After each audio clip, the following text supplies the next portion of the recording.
क्या बिहार में कुछ बड़ा खेल होने वाला है?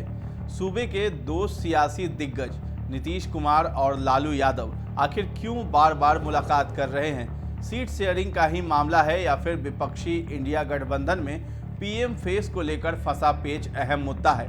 आखिर सीएम आवास पर लालू यादव और नीतीश कुमार के बीच क्या बात हुई होगी? बिहार के मुख्यमंत्री नीतीश कुमार और राजद सुप्रीमो लालू प्रसाद यादव की लगातार होती रही मुलाकातों की असल वजह क्या है, ये अब तक किसी को समझ में नहीं आ रही थी। अब इस रहस्य से धीरे धीरे पर्दा उठने लगा है।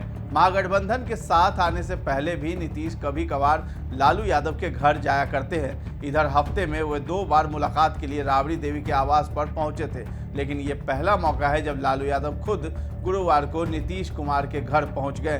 हफ्ते भर के अंदर अपनी अपनी पार्टी के दोनों शीर्ष नेताओं की ये दूसरी मुलाकात है। नमस्कार, आप देख रहे हैं दर्श न्यूज। मैं हूं आपके साथ रितेश शर्मा। बिहार में अभी कोई चुनाव नहीं है, लेकिन सूबे का सियासी पारा चढ़ा हुआ है। इसकी वजह राज्य में लगातार हो रहे राजनीतिक घटनाक्रम। यही नहीं, नीतीश कुमार और लालू यादव की एक हफ्ते में लगातार दूसरी मीटिंग को लेकर भी चर्चाओं का दौर तेज हो गया है। हर कोई ये जानना चाहता है कि आखिर आरजेडी सुप्रीमो ने गुरुवार को अचानक सीएम ऑफिस पहुंचकर मुख्यमंत्री नीतीश कुमार से मुलाकात क्यों की। लालू यादव इस दौरान मुख्यमंत्री आवास में करीब 25 मिनट रहे। दोनों सियासी दिग्गजों की इस मीटिंग में क्या बात हुई, हर कोई ये जानना चाहता है। लालू यादव ने 28 सितंबर की सुबह मुख्यमंत्री के आधिकारिक आवास का दौरा किया और वहां लगभग 25 मिनट बिताए। सूत्रों ने बताया कि दोनों नेताओं ने आगामी लोकसभा चुनाव के लिए विपक्षी एकता गठबंधन इंडिया में शामिल दलों के बीच सीट बंटवारे पर चर्चा की है। इन मुलाकातों के बाद लालू प्रसाद यादव की पार्टी राजद के नेताओं ने शुक्रवार को नीतीश कुमार को पीएम उम्मीदवार के लिए सबसे योग्य बताकर सियासत को और भी गर्म कर दिया। इस बीच भारतीय कम्युनिस्ट पार्टी यानी भाजपा के राष्ट्रीय महासचिव डी राजा ने बुधवार को राजद अध्यक्ष लालू प्रसाद से मुलाकात की और केंद्र में सत्तारूढ़ भारतीय जनता पार्टी के खिलाफ लड़ाई तेज करने को लेकर चर्चा की। विपक्षी दलों के गठबंधन इंडिया में शामिल दलों के नेताओं के तेजी से हुई इन मुलाकातों को लेकर अब मायने निकाले जाने लगे हैं। कहा जा रहा है कि गठबंधन में सीट बंटवारे को लेकर तस्वीर साफ नहीं होने के कारण सभी दल पेशोपेश हैं। सूत्रों का मानना है कि सभी दल चाहते हैं कि सीटों का बंटवारा हो जाए। राजद के एक नेता नाम नहीं छापने की शर्त पर कहते हैं कि सीट बंटवारे को लेकर अंधकार अभी भी कायम है। उन्होंने तो यहां तक कहा कि राजद और जदयू भी असमंजस में है कि वो कितनी सीटों पर चुनाव लड़ेंगे। हालांकि उससे पूर्व चर्चा ये थी कि जेडीयू और आरजेडी ने एक तरह से सीटों को लेकर अपना फॉर्मूला फिक्स कर लिया है। सियासी जानकारों के मुताबिक लालू यादव कतई नहीं कांग्रेस को 10 सीट देने जा रहे हैं। 32 से 34 सीट जेडीयू और आरजेडी के बीच रहने का अनुमान है। उसके बाद ही किसी की चर्चा होगी। उधर लालू की पार्टी के सूत्रों का कहना है कि बिहार में जेडीयू के विधायक काफ़ी कम हैं, उस हिसाब से सीट का मामला भी तय होगा।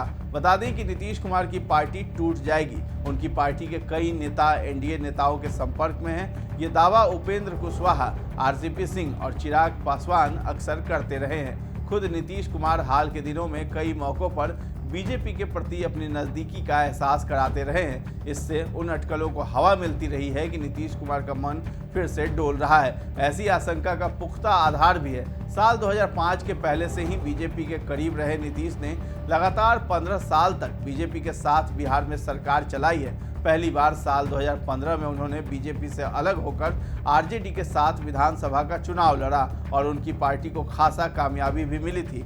आरजेडी, जेडीयू और कांग्रेस के साथ बिहार में बने महागठबंधन के नेता के रूप में उन्होंने बिहार की फिर से कमान संभाल ली। हालांकि 2017 आते आते उनका मन महागठबंधन से उब गया और उन्होंने महागठबंधन का साथ छोड़कर बीजेपी का हाथ पकड़ लिया। ये रिश्ता साल 2022 तक ही चल पाया। नीतीश कुमार फिर पलटकर महागठबंधन के साथ हो गए। उन्हें सीएम की कुर्सी आरजेडी ने सौंप दी। तब नीतीश कुमार को इस बात का अंदाजा नहीं रहा होगा कि इस खेल में उन्हें आगे किन मुश्किलात का सामना करना पड़ सकता है। महागठबंधन में आरजेडी ने नीतीश का स्वागत किया और उनकी शर्तें भी स्वीकार ली। उन्हें सीएम बना दिया, लेकिन अपनी शर्त भी लाद दी कि वो राष्ट्रीय राजनीति का रुख करें। तेजस्वी के लिए जितनी जल्दी हो बिहार की कुर्सी खाली करें। वो विपक्षी दलों को एकजुट कर 1977 जैसा मोर्चा बनाए। आरजेडी उन्हें विपक्ष की ओर से पीएम पद का उम्मीदवार बनने में पूरा सहयोग करेगा।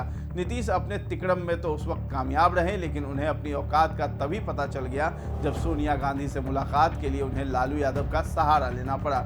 सोनिया ने भी बेमन से मुलाकात कर उन्हें टरका दिया। इसके बाद नीतीश ने चुप्पी साध ली। उन्हें तभी एहसास हो गया कि राहुल गांधी के रहते पीएम पद की दावेदारी करनी मुश्किल होगी। नीतीश कुमार ने उसके बाद से पीएम पद की दावेदारी से इनकार का सिलसिला शुरू कर दिया। भले ही उनकी पार्टी जेडीयू के लोग बार बार ये कहते रहे कि नीतीश कुमार पीएम मटेरियल हैं या उनमें पीएम बनने के सारे गुण मौजूद हैं, लेकिन नीतीश कुमार ऐसी किसी संभावना से इनकार करते रहे।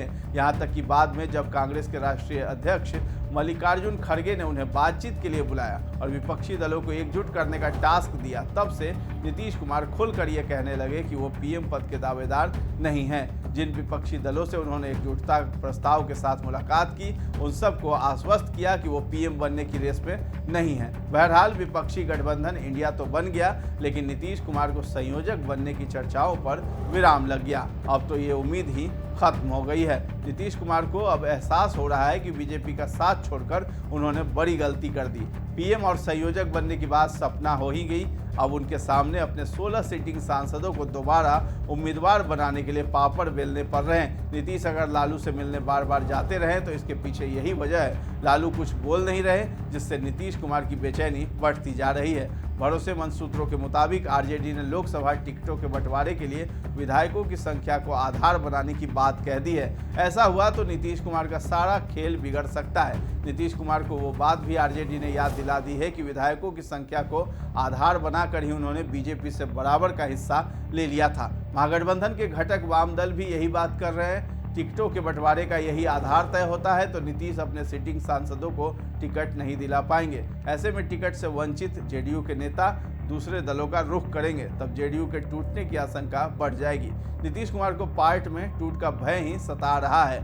शायद यही वजह है कि वो बीजेपी के लिए खिड़की खोल कर रखना चाहते हैं। इस वीडियो पर आपकी क्या प्रतिक्रिया है, हमें कमेंट सेक्शन में जा करके बताइए। हमारे चैनल को सब्सक्राइब कर लीजिए और ये वीडियो अगर फेसबुक पर देख रहे हैं हमारे पेज को लाइक और फॉलो कर दीजिए। धन्यवाद।